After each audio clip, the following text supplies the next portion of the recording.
گرامی میرے آقا کی دربار میں حاضر ہوئے. میرے آقا نے کہا جبریل قرآن آتا ہے, کتابت محمد تیار کرتے ہیں, قرآن آتا ہے, صحابہ بیٹھ کے لکھا کرتے ہیں. اے جبریل مجھے ایک ایسے کاتب قرآن کی ضرورت ہے جو محمد کے قدموں میں بیٹھ کر قرآن لکھا کرے.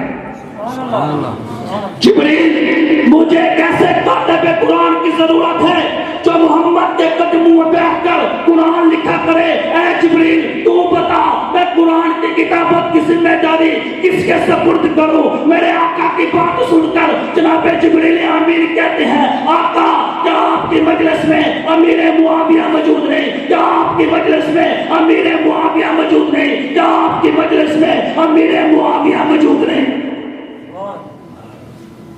کیا آپ کی مجلس میں امیر معاویہ موجود نہیں؟ میرے آقا نے محبت بھری نگاہ جناب امیر معاویہ کے چہرے پہ ڈالی. میرے آقا نے مسکرا کر کہا معاویہ تو محمد کے قدموں میں ہے. تو جبریل امین کہنے لگے آقا پھر قرآن کی کتابت کی ذمہ داری بھی معاویہ کو دے دیجئے. فَإِنَّهُ قَوِيٌّ أَمِينٌ, معاویہ قوی بھی ہے, امانت دار بھی ہے.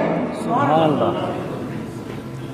جبریل اللہ سے قرآن لے کر آنے میں امین ہے اور امیر معاویہ قرآن لکھنے میں امین ہے.